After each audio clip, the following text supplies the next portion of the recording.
Hey guys, Marcinkin here, bringing you another Dragon Ball Z Dokkan battle video, and yes, it is gonna be that time once again. The hypest of the hype, everybody's favourite game mode in all of Dokkan battle history. That is right, there is a new world tournament beginning on Global tomorrow, or tonight, I guess, if you're in the US. It starts at 7:30 AM for me.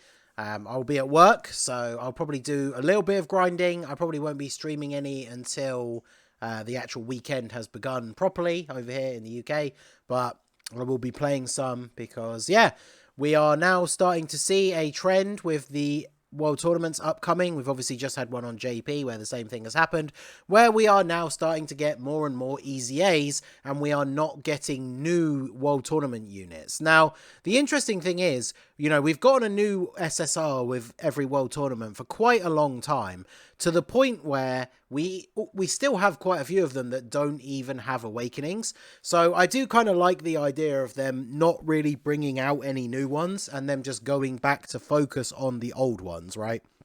Because these older ones that are getting EZAs now, I mean, they were completely unusable at this point, right? So rather than bringing out new units that are then potentially not going to awaken for like years, it just seems like a complete waste of time, right? So bringing out these EZAs, I think, is definitely a good idea, and these are the 4 that we are going to be getting. So we're going to have the INT Demon King Piccolo. Now, the thing with this guy is he, much like the, which was the one from last year? The Kid Goku, I think? No. There was another one, I'm sure. Is not available from the normal banner, and you don't get any copies of him for doing the actual like world tournament, like getting the points or getting a certain number of wins and stuff like that. So you can only get this in Demon King Piccolo by summoning on the Dragon Ball Saga banner, which is, I think, a very weird choice. I feel like if they're going to give these units EZAs with these new world tournaments, they should have added in ways for you to get them. Because if we go back to the world tournament here, I think it is wins, right? Yeah, you can see here. So when you get 10 wins, you get one of the copies of Gohan. 15 wins, you get Goku. And then 20 wins, you get the Super Saiyan Goku. And then I think it's wins in a row as well. Yeah. So you can get 2 copies of both of the cards, or 3 of the cards that are EZAing, just for free by getting wins in the World Tournament. But you can't get any copies of this Demon King Piccolo. So if you don't have him, you just have to hope that you pull him from the banner. And obviously he could be a useful link partner for the Piccolo Jr. that we got from Golden Week, even though he doesn't have big bad bosses, unfortunately. But post EZA, he seems like he's going to be pretty decent. Greatly raise attack and defense for 1 turn on Super. His passive, he gets a decent amount of attack and defense. He gets Ki.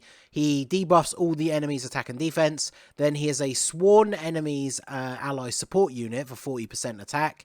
He reduces damage received by 30% from enemies who have been hit by his super attack. So obviously slot 1 is not going to be great for him, but I feel like his usage with that extra bit of support that they've thrown in is really just going to be as like a 3rd slot floating unit to support your sworn enemies characters. So because he hits the enemy before he gets attacked in slot 3, he gets the 30% damage reduction, which is pretty good. And then he gets additional attack and defense 20% with each attack received up to 100%. So that is, I guess, a little bit counterintuitive to using him as a 3rd slot floater. Maybe early on in the event when the enemy is at their weaker stage, you could maybe get some hits in with him and then float him off. But, you know, attacks are RNG, right? We've all seen the events where you go up against the first phase and there's like 4 attacks in slot 3. So that would actually be a good time for this guy, right? Because he's getting the damage reduction. The first phase isn't going to hit as hard, and then he gets built up. So seems like he could be pretty good.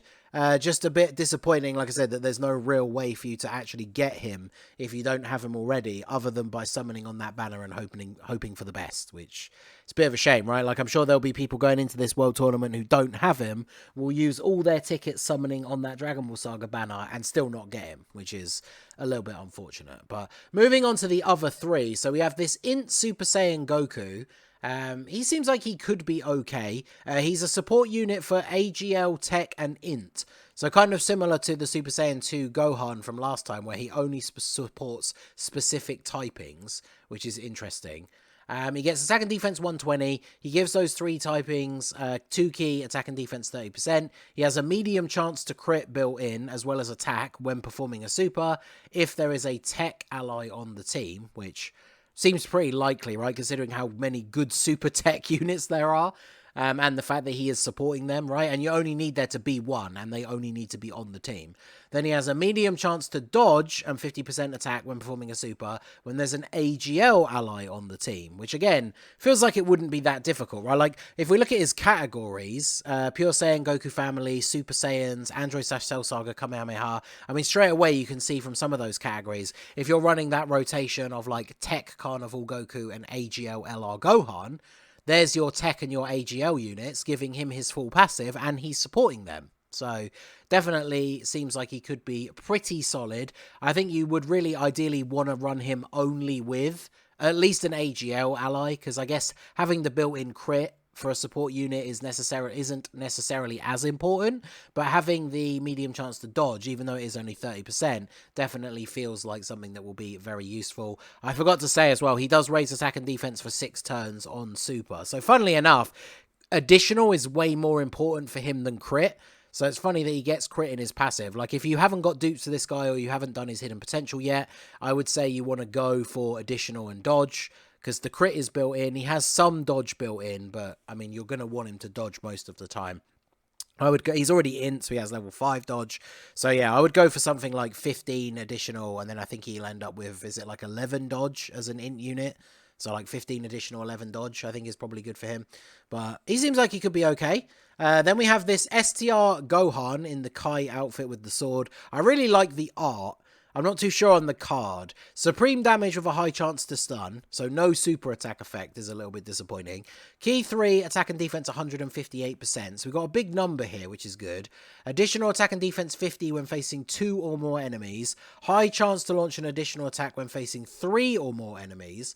And then he gets an additional 10% attack up to 50 and defense 20 up to 100 with each super attack performed. So it feels like he is designed for fighting multiple enemies in a game where we currently don't have a lot of modes like that, right? Like Super Battle Road, he could definitely be interesting because he has a 50% chance to stun, and then he has a built-in chance to additional, which means you could potentially get 3 supers in one turn, and then that definitely increases the likelihood that you're going to stun the enemy that he's attacking. But against one enemy, he just has very little going on in his kit. The most difficult events against one enemy you can't stun anyway. So this Gohan definitely doesn't seem like he's going to be super crazy. Which is going to be important to think about, and I'll talk about why when it comes to EZAing these units. You're going to have to think very carefully about what you want to do. The final one is this physical Kaioken Goku. I remember seeing people on JP saying that he'd been quite disrespected when he dropped, so let's see. He greatly raises attack, so infinite stack, does supreme damage, medium chance to stun. Then he gets 2 key, attack and defense 159%, changes STR orbs to rainbow, gets an additional attack and defense 90% per rainbow orb obtained, high chance to guard with 3 or more rainbow orbs. So he creates rainbow orbs. If you pick up 3 rainbow orbs, that means he's getting 270% extra attack and defense and has a high chance to guard. I mean, that seems like it could be okay, but I mean, against some of the toughest bosses, like, he's not going to be getting up to like 1,000,000 defense or anything crazy like that. And so then if the guard doesn't go off, then, you know, he's still going to get torn apart by the more difficult bosses when it comes to their super attacks. Will be interesting to see what we can get out of him, because obviously I will do showcases for all of these units. But this comes back to what I was saying before about choosing what to do with your EZAs, right? Because as always, these 4 units require these EZA medals that you get depending on your overall placement in the World Tournament. So if we go down to, where's the minimum one? Here. You have to finish in the top 400,000, because you can see here ranking 300,001 to 400,000 gives you enough of these medals to EZA one of the units. So if you only finish in the top 400,000, you can only EZA one of these cards. If you finish in the top 100,000, because you can see here 50,001 to 100,000, you get double, so you get enough medals to EZA 2 of the units. And then if we go over to here, what's the minimum one? Oh, it's here. So you've got to finish in the top 2,000 if you want to be able to EZA all 3 of these non-Dragon Ball Saga characters. And then, in order to get all of them, if you want to EZA all of the new units, you have to finish in the top 10. Which, I mean, is just not going to happen, right? For like, well, I was going to say most people. Everyone except for 10 people, right? So For me personally, I will be aiming for the top 2,000, just so I can get enough medals to EZA the 3 units. I will probably, looking at their kits, I will probably not EZA this guy, and then do showcases for these 3. Let me know down below which is the one you are least interested in seeing, because I just feel like this guy's going to be terrible, so why waste the medals, right, if I can only EZA 3 characters. This guy could be interesting. I feel like this guy could actually be pretty decent, and then I just want to do this guy because I really want to try him out with Piccolo Jr. So those are the 3 that I am going to go for. Obviously, when it comes to the local, this is the other thing I wanted to talk about. So last time when we got the World Tournament, we got the EZA for LR Piccolo. You needed to finish basically in the top 3 in the local and do all of your daily missions, or just finish in the top 10, I think, and all the missions, in order to get enough of these Hercule signatures to EZA LR Piccolo. But if you missed out on that last time, I know some people missed out by a very small number. If you missed out on them this time, then obviously this time around you're going to be able to get enough, right? Because if you only just missed out, you only need to finish in the top 150 local to get another 20. And then there are daily missions every day to get you some extra ones. I think there's some for, is it score or is it tier? Yeah, score. So 1 million points you get 5, 5 million points you get 5, 7 million you get another 5, 8 million, 10 million you get 10. 15 million you get 10. So if you were a little bit off in the last one, just doing all of these missions to get the 30 million points will probably get you the last of these Hercule signatures that you need. And you do also get an extra copy of the LR Piccolo at 20 million points as well. So if you did need another copy to rainbow him, or you wanted to change his hidden potential from a build you had him set up with earlier, then obviously you do get an extra copy of him here as well. And as I already mentioned in the video, by getting wins and then wins in a row, you get 2 copies of the other cards. So that's really good. I think last World Tournament I actually needed 2 dupes for at least one of the units. So just by doing all these missions allows you to get those last couple of copies. So the last thing I wanted to show, I've made a different scene here to bring up. So I asked the guy who is the #1 World Tournament player on JP. He finishes first in the World Tournament pretty much every World Tournament on JP. And I asked him to let me know what he thinks the best World Tournament on JP is. Now, obviously, you can pause and read all of this if you want. I'm just going to give you like a brief summary. So basically, it's talking about Piccolo Jr. and how good he is versus STR Piccolo. I even did a video in the last World Tournament talking about how STR Piccolo is probably the best World Tournament unit, and this is where he kind of tries to break it down. So Piccolo is slower to kill all of the enemies, but the big thing you have to think about with the Piccolo Jr.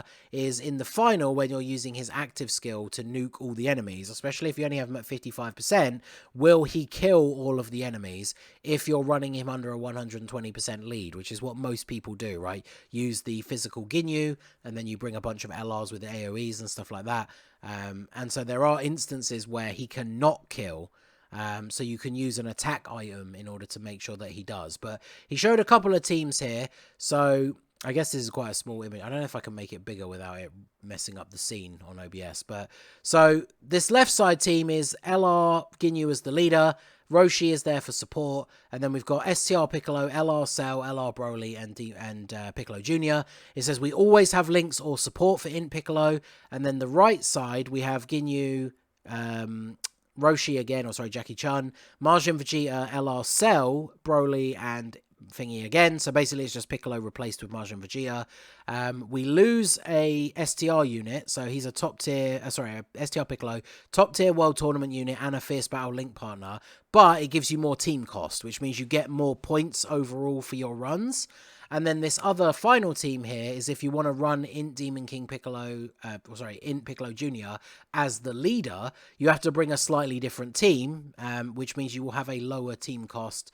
But this is another one, right? So with him as the leader and getting his own full 200% leader skill, this makes it more likely that he will one-shot all of the enemies in the higher difficulty because he's getting the higher stat buff. So it's kind of down to these 3 teams. He literally just says here, this would be an option with Piccolo Jr. as lead. I think it's up to these 3 teams right now. So Depending on what you want to achieve, which is either a certain number of wins in a certain amount of time, or you just want to get to a certain number of points as quickly as possible, these teams are obviously going to be very good. If you don't have Piccolo Jr., then STR Piccolo is still the way to go. I would run a team kind of like this, but without Roshi, where you're just running LR Ginyu as the leader, and then just run all your AoEs, Cell, Broly, this Piccolo, Krillin, any AoEs you have. Majin Vegeta can be okay, but he needs the 18 key in order to get the AoE. Same with LR Super Buu. You need 18 key, and you only get one leader skill in the World Tournament, so you only get 3 key at the start, so it can be pretty tricky. But remember, Demon King Piccolo, or sorry, INT Piccolo Jr., his active skill can be used against multiple enemies and is an AoE. So he is the quickest World Tournament unit by far, because you don't even have to pick up orbs. You just start the fight, swipe up on the screen, and all the enemies either die immediately, or the extra effect his active skill is that it action breaks all of the enemies. So because the World Tournament enemies only attack you once in a turn anyway, any enemies who survive on that turn can't attack. So he's basically like an AoE and a Ghost Usher at the same time for the World Tournament, which is pretty crazy. So let me know what you guys think down below in the comment section. Are you going to be playing much World Tournament? What team are you going to use? Let me know all your thoughts down below. So that is going to be it for the video, guys. This has been the Masked Ningen. Smash that like button, subscribe to the channel if you are new. Check out the links down below for the Discord and the merch store, and I will see you all again soon. Have a good one.